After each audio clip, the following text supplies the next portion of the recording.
weekly Slush Pile. We do the curating so you don't have to.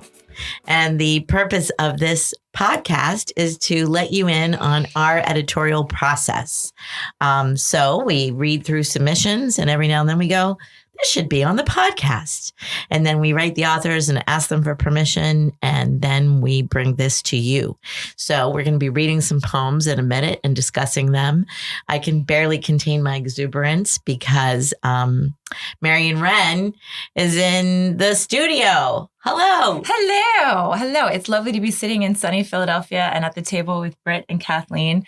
And actually, one of the things I love about this podcast is it reminds me of what a good poem does is actually make me want to talk about it with my friends and my colleagues and relative strangers. Slushies, that's you, the relative strangers. Yeah. We're related to you. And to my left is Britt. Britt, hello. I'm back.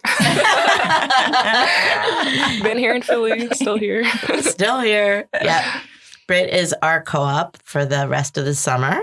And up in New York, we have Jason. Hi. I'm back in my office. It is so hot here. Is it so hot in Philadelphia? It is. It's very muggy. It is so hot. And I am not hungover. Good. Totally promise. That's good. And I'm in lovely Tribeca at my office. Nice. Yay. Yeah, we're on campus today too. Well, obviously, we're here in the studio. It sucks to be hungover in humidity, though. It really sucks to be hungover in like hot humidity. That's like a particular version of suckedness. So I'm glad you're not hungover, Jason. It's a good thing that I'm not. Yeah. It's all about dehydration. Just drink water and you'll never be hungover again. Thank you. But be careful about the overhydration. Why? What happens? I didn't water tell shoots you out of your guys. orifices? If you overhydrate, you can actually flush. I mean, you have to drink like 7 gallons of water. Like you have to drink an obscene amount of water. What happens? But if you overhydrate, you can actually flush out all of your electrolytes and you have to be hospitalized. What? Or even worse, Oh, there shit. was a mom who did some contest where you had to drink a lot and not pee. And like everybody had to have their hand on a car and you were going to win the car and an Xbox. Don't quote me on any of this, but this is the fact I know. It was a mom trying to win something and you had to keep your hand on a thing. And so she couldn't go pee. That's the concept. Right. Yeah. But it was like hot or whatever. And she was drinking water and she died. Yeah. And it happens in the services too. Sometimes when people are in early military, different services, and they're going through all the training and drilling all the time, they drink, but they're like made to do this or that and not go pee, and they die. You can die from overhydration. Yeah. But, so, oh my God. Good Lord. We actually heard exactly that story from the doctor. So my husband overhydrated. Okay. A couple weeks so ago. let's be mindful of our water intake and make sure we all pee. Wait a minute. That happened to Michael for real? Yeah. What was his symptoms? How did you know something was really happening? I didn't. I was out of town. I was in Provincetown. Okay. How did he know? He became incoherent. Poor guy. Yeah. Poor guy. So he went to the ER? No, well, he called an ambulance. Yeah. Yeah. Because he just knew something was wrong. Yeah. Wow. And the doctor actually told us exactly that story about the woman who was drinking the water as part of the radio contest. But yeah, your symptoms can include confusion. If you actually overhydrate, you get kind of confused and out of it, and you like need to, because your kidneys, your body can't flush it, like your kidneys can't process it fast enough. That's such a horror story. And then you flush out your electrolytes, and then you need those. And it's also, you can't, like, don't try to rehydrate on your own. Like it can actually like if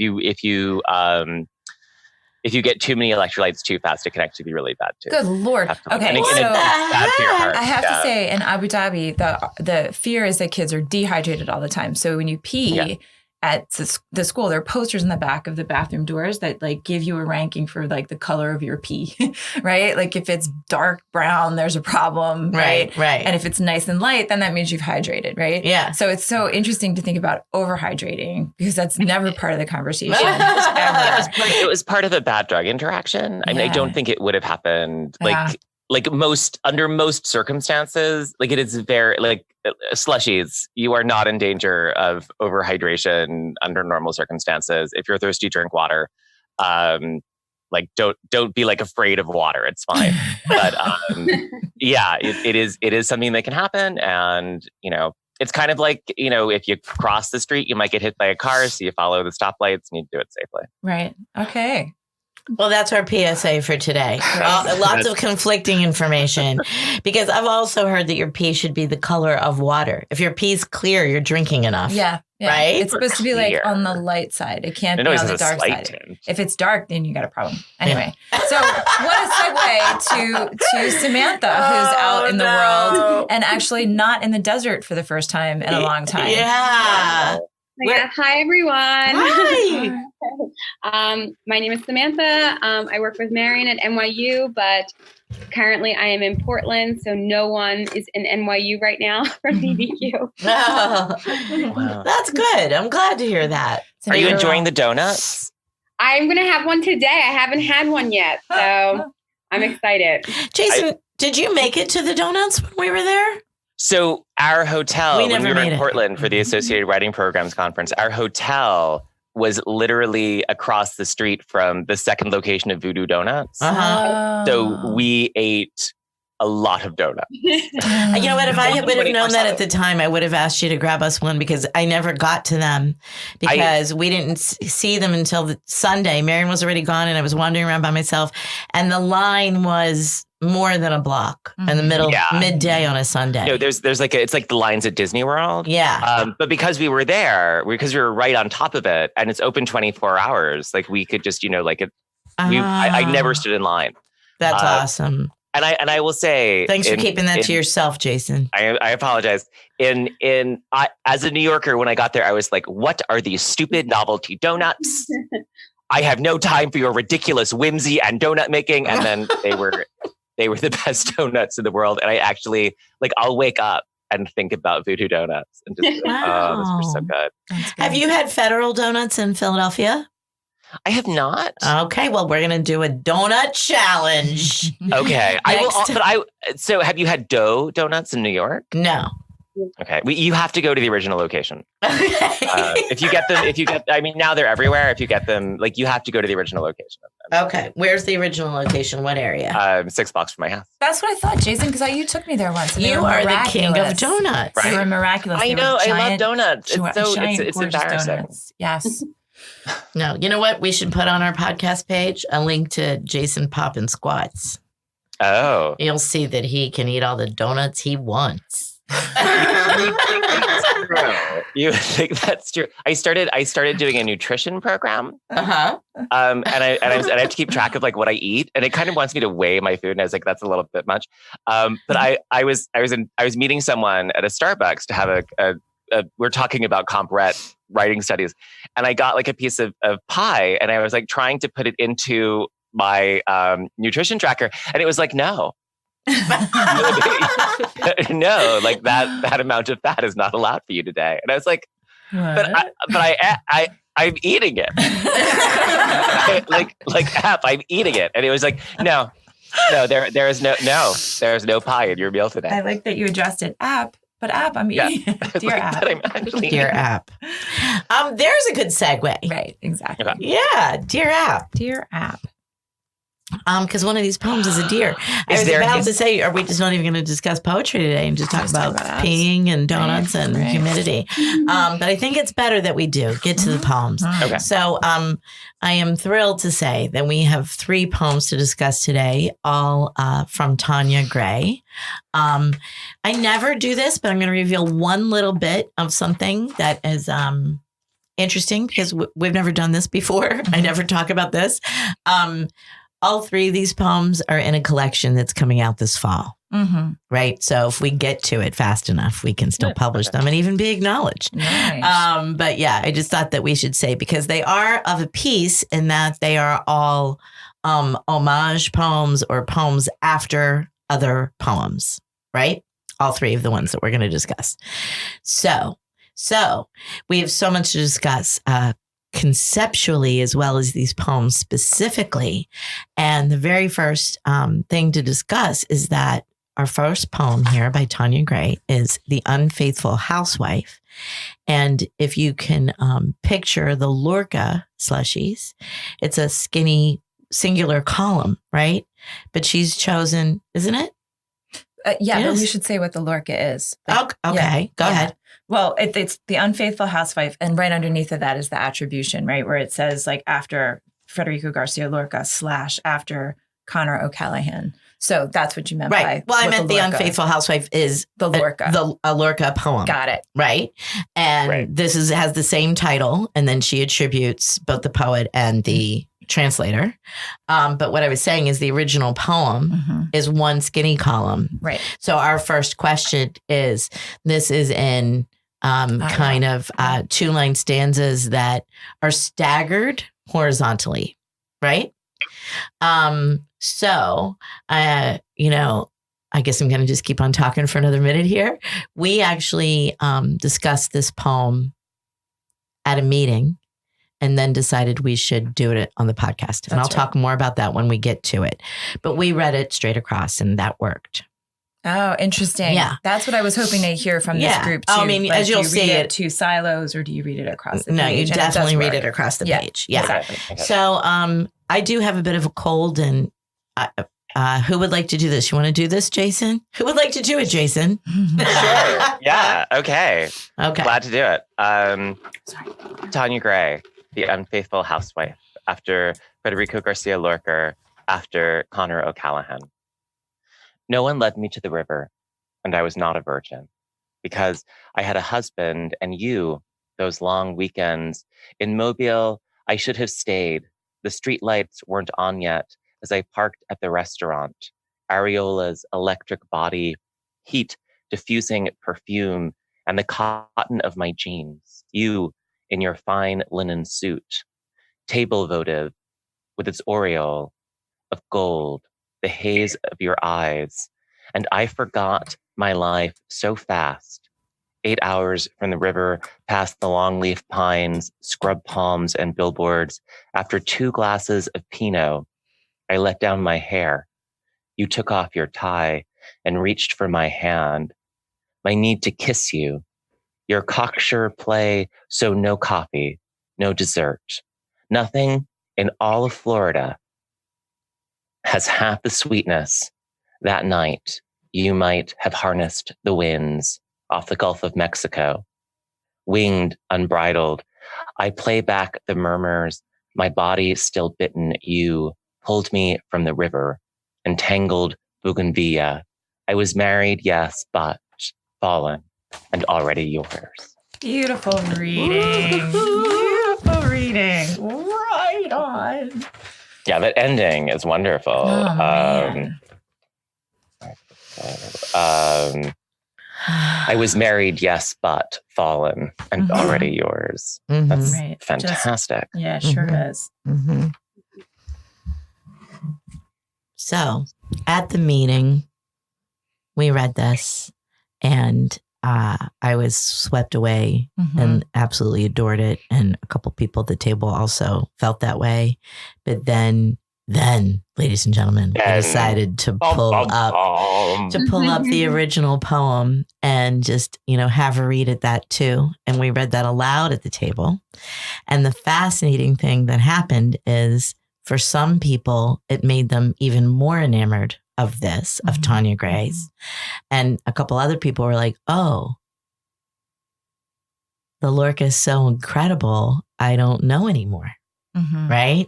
And that was what prompted us to say, you know what, let's podcast it, because that would make a great conversation. Yeah. So I have to say, I think I'm hallucinating a recollection of reading this in the slush pile, like seeing it in Submittable first. Right. Like, and I think it's because it went back and forth by email. So I did send it to you and say, did you think this will make a good podcast? Yeah. I mean, I did send it to you. I can't remember my first interaction with it.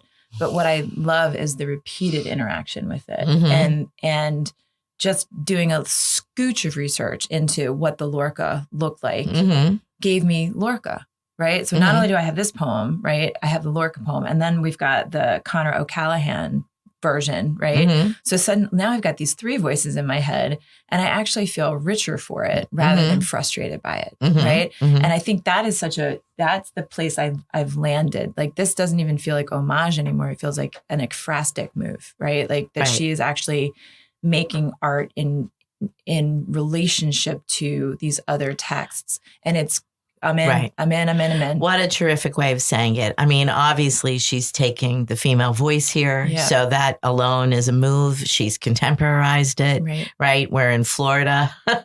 You know, I should have stayed in Mobile. She's wearing jeans, not many petticoats, as is in, you know, so yeah, it is not... it's speaking in the Lorca that after he's the Lorca talks about how she's she has a husband after all, though she was still a virgin when I led her to the river, is the ending of the Lorca. So yeah, so there's that kind of like, you know, she's this very innocent woman who's sort of being given the gift of this man's sexuality that her husband can't provide. Yeah. Whereas like, yeah, as you said, when it's in the women's voice and it's like, I actually think that's the beginning of the Lorca. Yeah. She was still a virgin, though she had a husband. It's at the top of the original.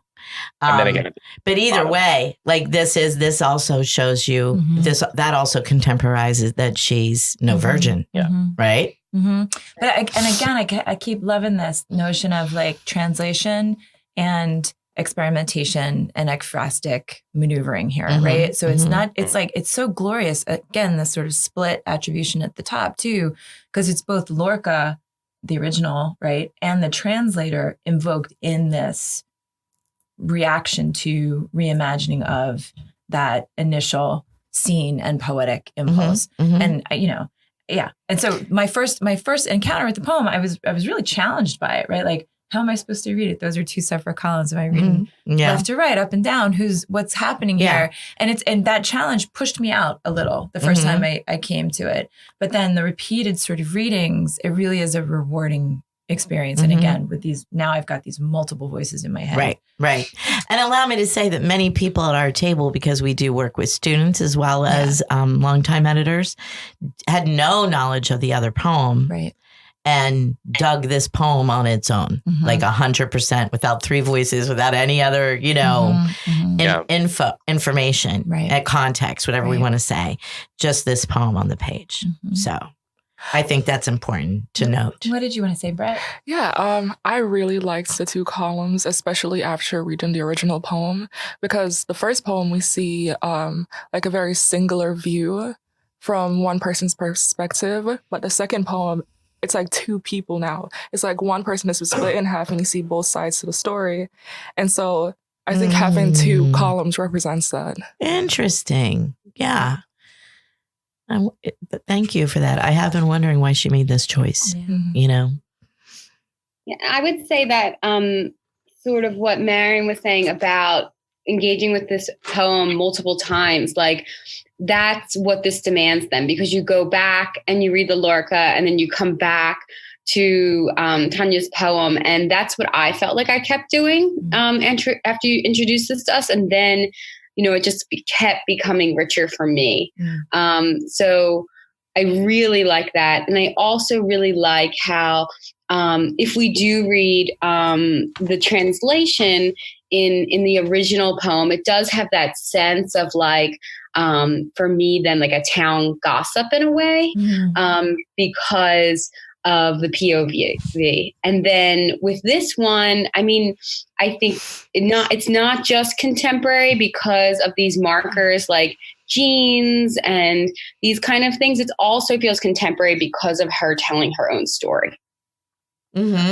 Yeah, that's great. What a great way to put that. Yeah, and a thing I didn't even think about. It's also more contemporary because the female gets a voice. Right? Thank you, Sam. You're welcome.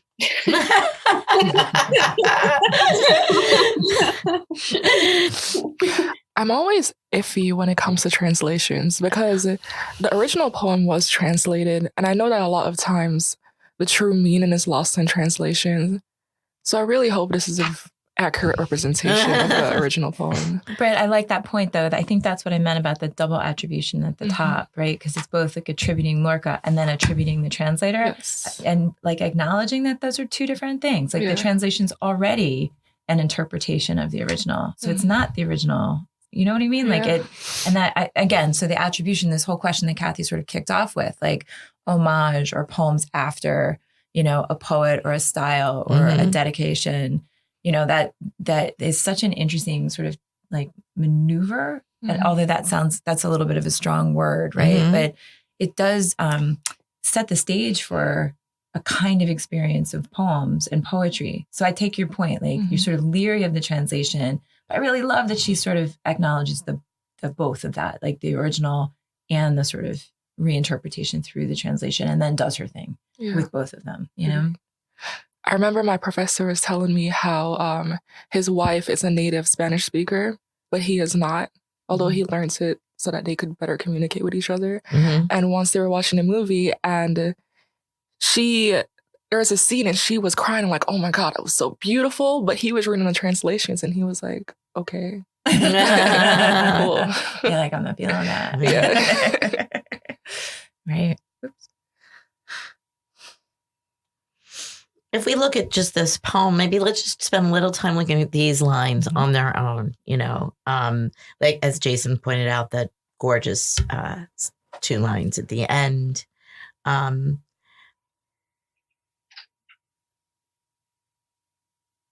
Well, let's look at the opening too. Like, no one led me to the river, and I was not a virgin. Right? Like, right. That is like, take that. Because I had a husband. And you. Right? There's the answer. I'm both married, right? And I'm you know, not a virgin because of you. Those long weekends, right? Like the way she's able to sort of break the thought and the line and extend it is gorgeous. That line has me wondering, why would he think that she was a virgin? Like, did she say she was a virgin, or was she so inexperienced that he thought she was, or he wanted her to be? I don't know if that's even part of it. I think she's just owning her sexuality, right? I don't think that there's to the Lorca. Yeah, of course, right. But I'm saying, virgin, and she's like, yeah. By the way, I wasn't a virgin. Yeah, right. But I think. And what is the obsession with virginity? Why are people so hung up on it? Your first name is terrible. Like, just like, I don't understand. Sorry. But it's like she has a husband, so it's not bad that she wouldn't be a virgin. No, of course not. No, I don't. I just think there's an ownership. I think it's what Marion said. I just feel like there's an ownership of her sexuality by saying that, you know? Yeah. No one led me. Right. Well, and I think in the Lorca, there's this kind of sense that, you know, he seduces her and then introduces her to something, to sexuality in a way that she'd never known was possible, despite having had a husband. Whereas, like, she's like, you know, in this poem, that's part of the reinscription. Right. But she I was going to say, I also think that word fallen at the end then has this double meaning, because the first time I read it, it's like fallen, like I've already fallen for this third person, but it's also like married, yes, but fallen, like already not a virgin. Yeah. And I think you can read it either way. That's great. And my body's still bitten. You pulled me from the river. Is there even a chance that, you know, he pulled her? I don't mean that she actually fell in the river, but there's something about that too that pull me with the tangled bougainvillea.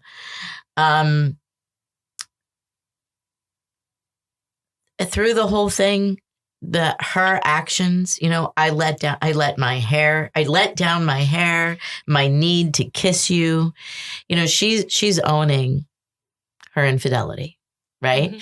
Like there's a little bit of like his seduction, right? With your cocksure play. So no coffee, no dessert.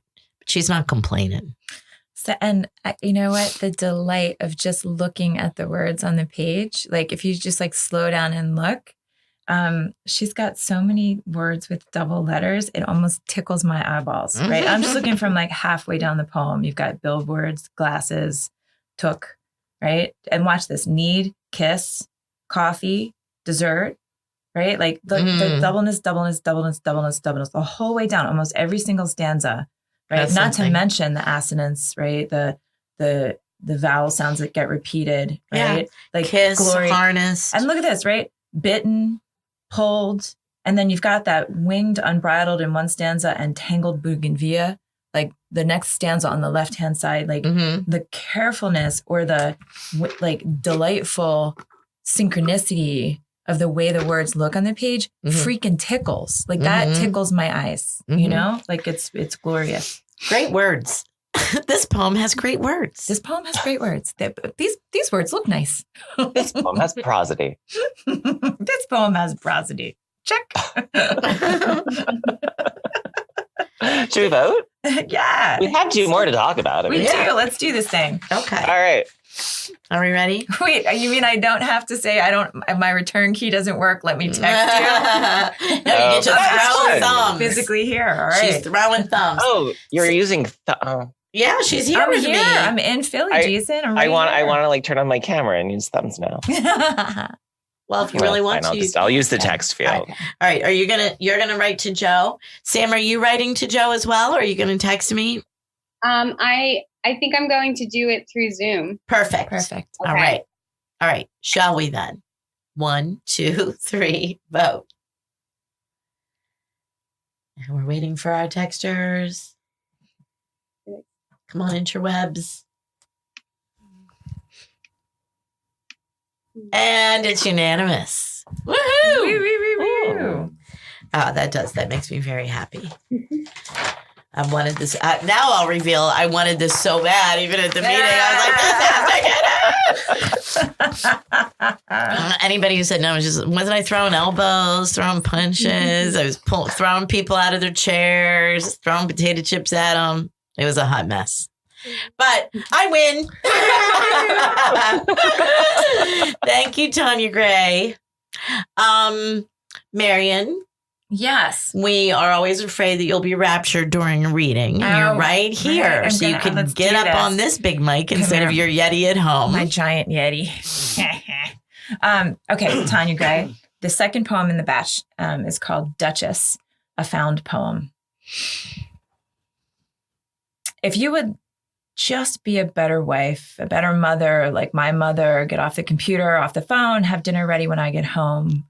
If you would just stop spending money, just wash my clothes, clean the blank, pay attention to the kids, stop spoiling the kids, taking their side over mine.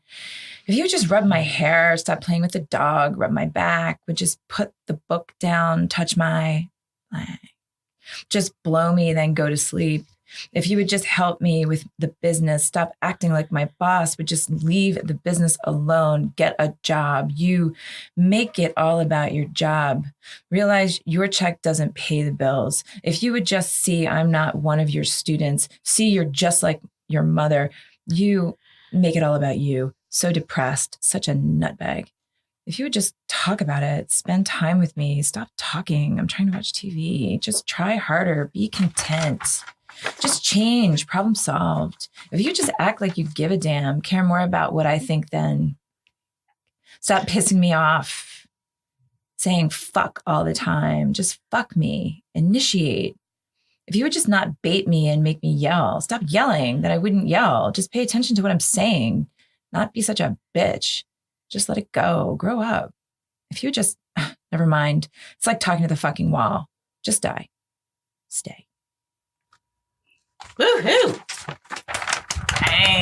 Thank you for that dramatic interpretation. The dramatic of interpretation Duchess and Tanya Grae. So I am intrigued and baffled by this poem, right? So obviously it's My Last Duchess, the Robert Browning reference, right? Which is, such a wonderful classic. But then the attribution is a found poem.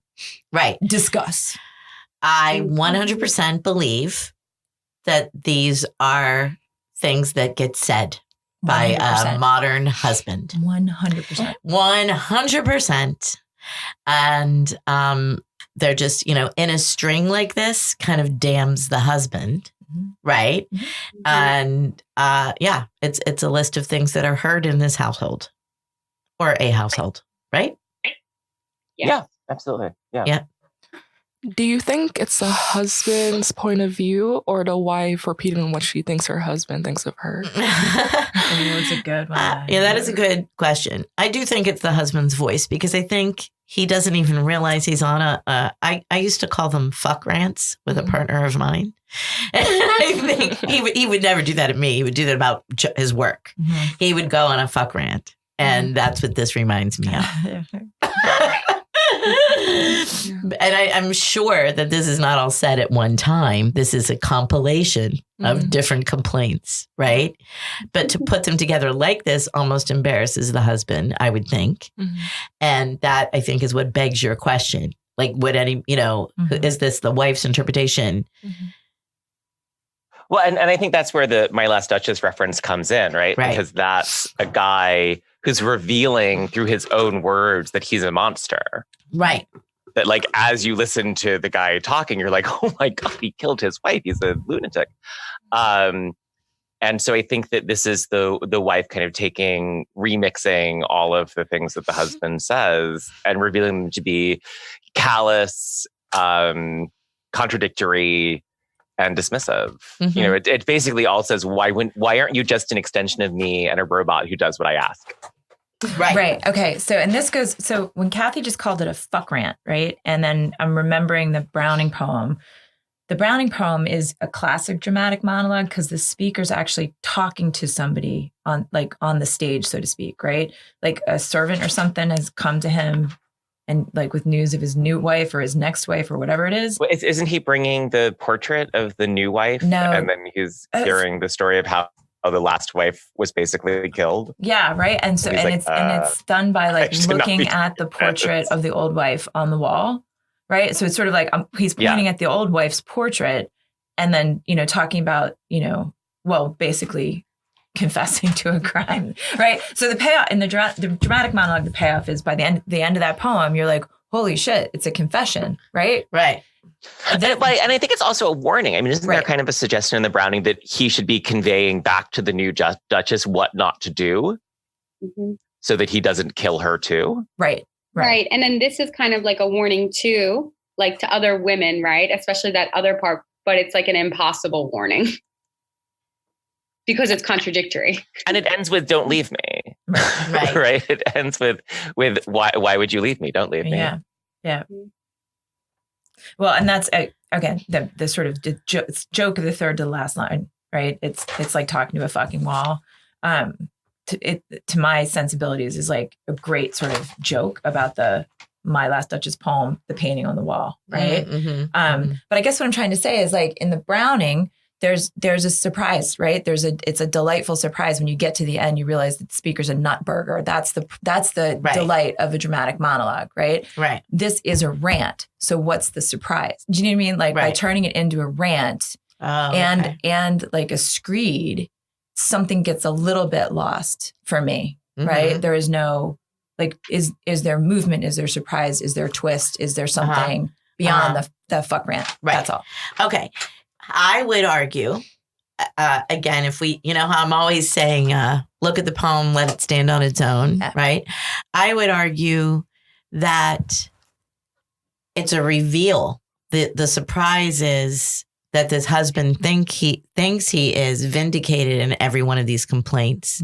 But when they are pared down in this found poem to just the complaints, he looks like the nutburger. I see. Right? The reveal is that there's never, that this is just like in the accumulation. You're right. Right. In the pile of complaints, he reveals he's dangerous. Right. This I think the turn is stay. That at the very end when it's true. That's true too. Don't leave me. Right. Well, and there's so many contradictions through the whole thing. Why don't you talk about it? Stop talking. Right. If you would help him with the business, leave the business alone. Right. I love this part too. If you would just not bait me and make me yell, stop yelling, then I wouldn't yell. Is like, yeah. The trickiness of that, right? Bait me, like she's purposely trying to irritate him, by living her life, right? He sounds so toxic and abusive. Totally. She can never please him. Yeah. I wonder if she knows he thinks this way. What do you make of the long dashes? Um, Or like the blank The spaces? blanks. I didn't know how to read that. Right? I think I do. I think it doesn't matter what it is. Mhm. Clean the yeah. kitchen, bathroom. Insert, right? Right. Insert Mhm. all of the things he's probably asking you to clean. Mhm. Touch my, Mhm. same thing, right? I Mhm. mean, there's obvious, but there's also many things you might ask her to touch. Care more about what I think than, right? Mhm. Every one of them I think is a blank because there could be so many. Fill in the blanks. I think she's really. I thought it was an interesting choice though, because there's a lot of specificity in other lines. Mm-hmm. But I do think it looks interesting on the page, and it's a different experience of like hearing it aloud and reading it for sure because of those lines. Mm-hmm. And you know what? I am going to agree with the blanks. I like the blanks because it just makes that pile larger. Mhm. Clean the everything, Mhm. right? Like just the list could go on even longer. So I'm not even going to write all the things Mhm. that I want you to clean, or or if this is actually the wife's Mhm. list of things she's overheard. Either way, clean the fill in the blank Right. because there's always something to clean or needs to be cleaned. I like the indentations after the U. Like Marion did a really good job of reading that. It's kind of like you, not just you. Guys. Yeah, right. Mhm. So that was tricky to read too, right? Yeah. So like, is it exasperation Mhm. or like venom? Yeah. Right? And Like, I can see him pointing the finger. You. Yeah, you. Mhm. Make it all about your job, right? Yeah. That's great, Britt. That's Mhm, great. mhm. Yeah. If you would just, everything hangs on. If you would just, Mhm. Yeah. Yeah. It's so weird how he's like, if you would be like my mother. That's so ancestral. Why don't you go get your mother then, weirdo? But apparently men do look for women who are like their mother. right? Unconsciously. Mhm. And then be more like my mother too. Yeah. I mean, and then you're so like your mother. He hates her mother, Yeah. right? Mhm. And wants her to be more Well, like his the Oscar mother. Wilde quote, all women turn into their mothers, which is their comedy, and no men turn into theirs, which is their tragedy. I'm getting that wrong. I'm angling. I don't know. I know think that everyone looks that for- dating advice people say, look at how your man treats his mom. Mhm. That'll show you something about your man. Mhm. Mhm. What? Jason's going. Do you Google. really want to marry like a dude who's like all about his mom? Who's that all about? Just see how he treats her. Is Respect he always her. going, she's such a bitch. She's so, all my mom does is complain. If he's like bitching about his mom all the time, I think I would look askance at that. I would I'm look not askance saying at the that. opposite, that he should be obsessed with her, but I would That's want. the other part I was saying. Right. I'm Yeah. saying it's like, this is off, but when you go out with somebody, and I always pay attention to how they treat the wait staff. Yeah. Yeah. So that's all I mean is like a respect and a generosity of heart Mhm. toward the mom, I would hope. Yes. Okay, should we vote? I think we shall. Right? I'm for it. All right. 1, 2, 3, vote. Wait. It's in. Okay. For two with Tanya Grae. Thank you so much. Samantha, I'm calling you out. You're not going to get, what's our word? Raptured from Portland, I don't think. Well, a different kind of rapture. Okay. Dear Ozzy, I named all my cities for you in this play of civilization. What you can't know, or how millennia collapsed to seconds. I drove to St. Simon's and ate dinner at the same table, but not the same meal. Oceans feed tears to oysters, little tombs of mouth and foot. I knelt in the morning tide and walked from the king and prince to the lighthouse, my ears full of monodic song. Even still we fall. Through horizon, not unlike a tunnel, our universe expands like a black balloon. Each life on the bow of its curve, dimensions intertwine. The world is full in every space. A broken nautilus unhands the sequence, subsumes with sand. Form is just a bottle, but what if we are each other's? Defined but what we fill or what fills us. Unstable rock, tectonic, what city will rest on you? Ooh, great reading, Sam. Thank you. Thanks. The world is full in every space. Broken knowledge. Good work. Sequence. Yeah, I'm trying to like parse. Okay, Slushies, listeners, it's the sound of thinking that you're hearing now. You're hearing some muttering. That's like your Westminster dog show voice.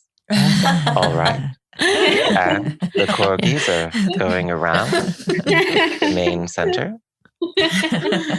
All right. Try not to disturb the people who are thinking right now, the thinking process.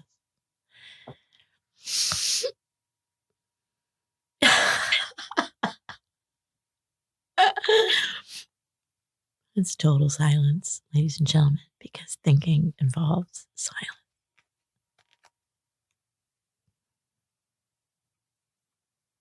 All right, this poem is tripendicular. Tripendicular.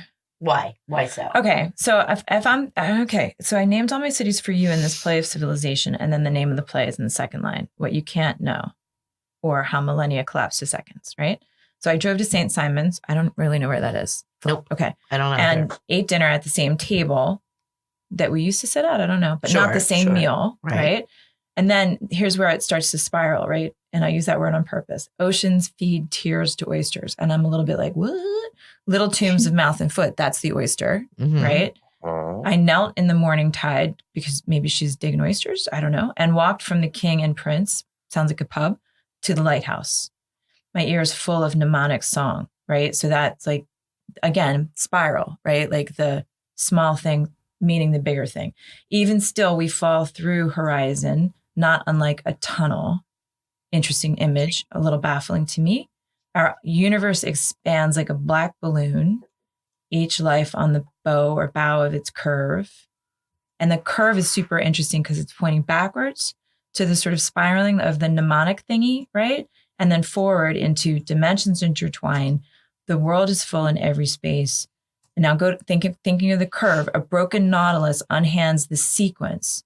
And right there, it's like, oh shit, she's talking about, what is that? The golden mean Fibonacci's ratio. That's the spiraling seashell, right? Sequence, right? The sequence, right? So the unhands the sequence, subsumes with sand. Now it's Ozymandias. Form is just a bottle, right? But what if we are each other's, defined by what we fill or what fills us? Now I'm out, right? Unstable rock, tectonic. What city will rest on you? Right. And so I love the last image, what city will rest on you, because that is squarely Ozymandias, right? Like the destroyed city, the statue in the sand. Mm-hmm. What I love are the layering images, spiral, right? And repetition and variation from place into time and timelessness. But man, do I have a little trouble tracking that. I don't get, I mean, can you explain what city will rest on you? Like, I'm totally with Ozymandias in like the first like 4 lines or so, but then by the end, because the statue remains, right? I mean, it's a desert. Right? There's nothing there. It's not that like he's interred. It's the first line. I named all my cities for you in this play of civilization. And if Ozymandias is about the destruction of the civilization and what the remainder is only the statue, then the dust is the city in a way, right? Like it's dust on top of dust. You guys, Joe, our wonderful sound engineer, is also our internet explorer.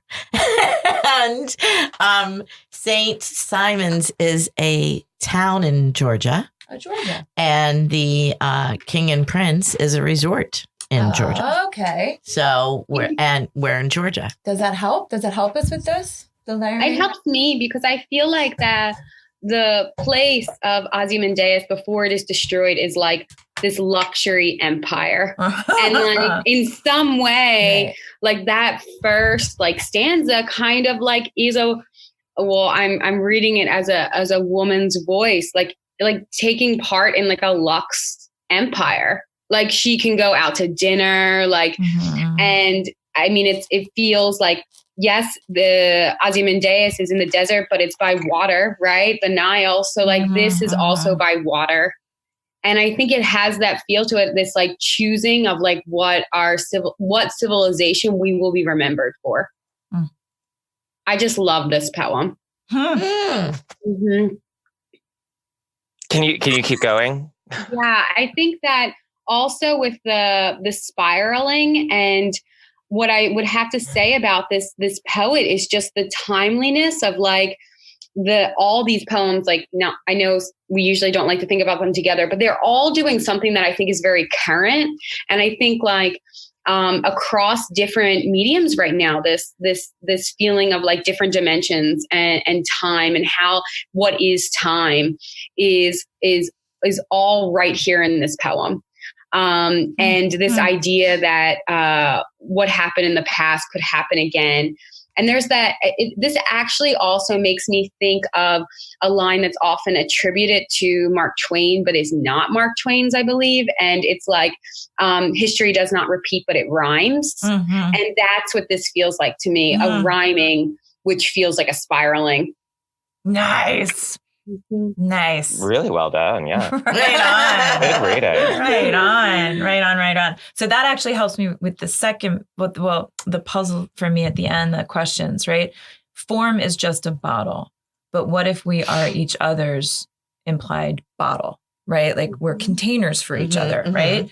Defined by what we fill or what fills us, right? Like, are you the dancer or the dance? Now that's not Ozymandias, right? But like that Yeats reference, or like that question of like the boundaries of the self and the soul and the self and the other, like it's so beautifully embedded in that question, even though that question's sort of like it's difficult, like it's a prickle, right?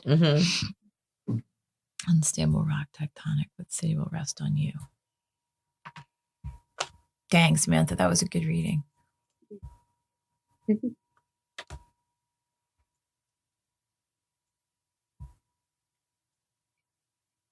I feel like I want to invoke Tim Fitz, though. Right? Okay. Why Go for it. Why do we need those first two lines? Why is the play of civilization and its title important to where this goes, which is I named all my cities for space, place, time? What do you think?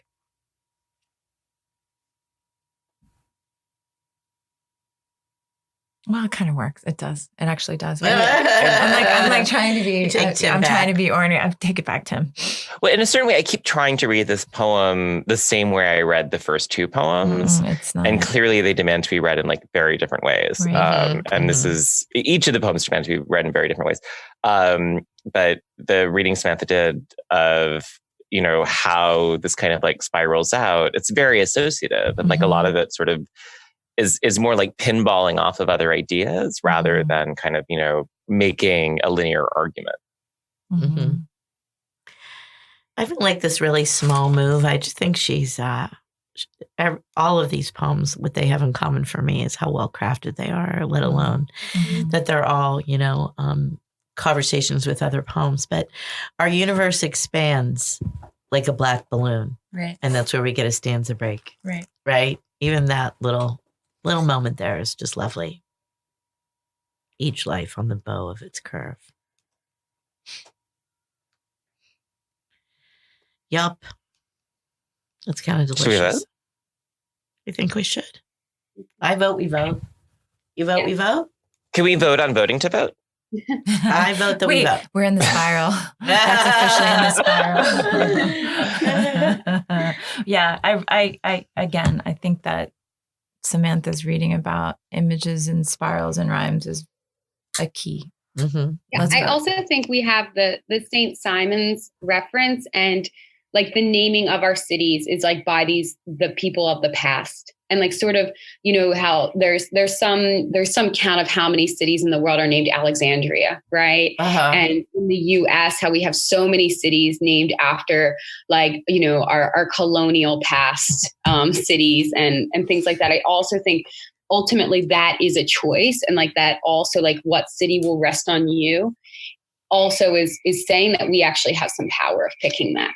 Well, and that I keep going back to that mnemonic song thing, right? Which is my ears are full of mnemonic song. Is such an interesting, baffling little detail. I don't get it. But I think that links with what Samantha's saying too. Like, especially like if St. Simon's is like one place in many places, right? Like these images are also like, ways of remembering other things. Like this image is going to remind you of another image, right? And so like, like the sound of a place is going to remind you of these other places.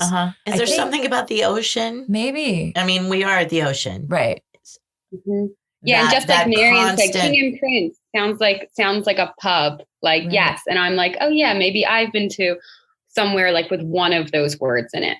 Right. Yeah, sure. But the ocean is just a presence when you're at the ocean. That sound is always there as your backdrop. Right. That's kind of what I thought about. Yeah. But what's back me up a minute before we vote, and then we will, I swear. What's I can't say it. A mnemonic, it helps you remember something. Right. Like Richard of York gained battles in vain to remember the colors of the rainbow. Or, Americans say word be jib. Word G-biv? I learned another one. Word G-biv. Right? Right. What's the one for give Ed lemons, not donuts, is the books of the Old Testament? Oh, nice. Donuts. And donuts come back. Yeah. We got a title. So I guess I'll leave it with that. And then we should, for me, the vote, right? Like the mnemonic device then, right, is doing this memory thing, the rhyming thing that Sam was talking about, right? Right. And she has been here before. She's coming back. Right. Repetition, recollection. Right. Cool. All right. Let's do it. Let's do this thing. Let's throw thumbs. Ready? 1, 2, 3. And it's unanimous. Woohoo! Thank you, Tanya Grae. Dear Ozzy. It's good. 3 out of 3. I love it. Yep. She and I have actually even texted getting ready for this. I think I might even text her right now. Would that Text be fun? her. I'm going to do it. I'm going to do it. Oh, that's so cool. You Yeah. guys talk among yourselves for a minute. I'm going to say, guess what? They're all 3 in. Dear Tanya. Well, that one, put down your phone. I want to take a picture of you. Okay. Let me wait. Adjust those. Do you know what the collection's going to be called, Kathy? I can look that up for you. Yeah, I think I'd like to get my hands on that. Oh, isn't that great? It's this fall, and I remember that it was something called YesYes Press. Because, YesYes Books because is great. I loved that name. Yes. Yes. Great. Yeah. And she wrote back immediately, "Oh, that's awesome. Yay. You just made my day." We'll see how many texts we get. Yippee. Awesome. That's a nice touch. Talk among yourselves. What does anybody have anything else to say? What are you reading? Sam, why are you in Portland? I am in Portland for Tin House fiction workshop with Karen Shepard. That is so exciting. How wonderful. I am very excited. But it doesn't start for another week, so I'm going to have a week to explore and, kind of discover the city a bit because I haven't been here before. Nice. And eat donuts like Jason said. Oh my God. Yeah. You just have to work your way through that entire menu. Yeah. I keep looking online and there are so many choices. So as Jason mentioned earlier, AWP was in Portland, the last AWP, and the next AWP is going to be in San Antonio, Texas. Oh. And I was lucky enough to be in Austin, Texas over the weekend, and which isn't very far from San Antonio. And I was clocking the distance because when we go, an hour and a half. It's not that far. It's an hour and a half drive. It's not that close. It's like Philadelphia and New York. That's not that bad. Listen, you. So the reason I'm telling you this is because I want us to rent a van and go visit Schaefer Hall in Austin. Oh. Right? Because Schaefer and his brother Dick and Andrew Porter have opened a fantastic craft beer bar called The Front Page. And it's in East Austin, and it's about a 10-minute drive from the airport. So why don't we all fly in and out of Austin and then drive to San Antonio. And we can like spend a day drinking with Schaefer at the front page on either end of our AWP trip. This is what I suggest for the editorial team. Yeah. Well, okay. I'm down. Okay, great. Yeah. And they named the bar after the Jack Lemmon film, The Front Page. Oh. Right? Which is, I think, a remake of His Girl Friday. Do you guys know that movie? Rosalind Russell and I can't remember the dude's name. So we have so many plans. Yeah. So Sam, go to Frontier Square. Okay. Only so that, because I know that is where this really great wine bar is. With this lovely man who will take you on wine tours right there. You just sit on a stool and he takes you on a tour. Yes. Okay. And he does all sorts of tricks with rolling the bottles, and it's just super, super. It's a total experience, and it's right by Frontier Square. And then we went to some like sushi restaurant that was at the top of a building. Yes. And then another steak restaurant that was at the top of the building. Oh, that one's, I liked where we went that had that amazing view actually better than that sushi place. Me that sushi place was like really high end. So I want to say it's like something Capitol Grill, which is not the chain though, right? But it's at the top of a tall building. It's one of the taller buildings in Portland, and it gives you like a jaw-dropping view of the city and the mountain. And Mount St. Helens, right? Which mountain is it? Oops. What mountain is it? Hood. Mount Hood. And Duck. And it's really, really old. It's okay. All right. Drop it. And it's a really old place, and it still feels like this old bar. Like it doesn't feel like a touristy trap place. It feels like an old local. Like get there for happy hour, get a window seat, watch the sunset against Mount Hood. Like it's going to set over your shoulder, but turn the mountain pink if it's visible. This is wait, what is the name of this place? I want to say it's like the Capitol. Yeah, she's right. It made me think of Capitol Grill as well. Okay. If you put in roof bars or something like that, you'll get it too. But look for Capitol. Cool. Yeah. Yeah, because I'm going to be here for and my partner is here too, and we're going to be here for 4th of July. Oh, fun! Which is interesting because like I don't actually know anyone in Portland, so I feel like I usually think of 4th of July like when I'm home. I'm usually like in Philly or New York or something. Right. So I think we'll be kind of like tourists to this 4th of July experience of Portland. You know? Yeah, I totally get that. I would go to the highest point available. And like watch the city blow up in fireworks, right? Go to the Rose Garden. Go to the Rose Garden. Joe says go That's to the Rose Garden. Point in the city. Yeah. Okay. Good. Thank you all. This is wonderful. Yeah. Yeah. I was really hoping that I'm scrolling through all of the emails, trying to find the title of that book, but her name is Tanya Grae, Grae. Okay. And it's YesYes Press, and it's coming out in the fall. Okay. All right. I'm going to keep my eyes peeled for that too. Wonderful. Oh, it's called Undoll. Undoll. What a great title. Yeah. I'm scrolling through this thread, and I was like, I was just texting her. I'll text her again. So, yay. All right, everybody. Thank you so much. Thank you, Slushies, for listening. Thank you, editors, for chiming in. And this was a great conversation. Yay. Thank you, All Tanya. Right. Thank you, Tanya. Keep reading. Woohoo. Bye, Slushies. Goodbye.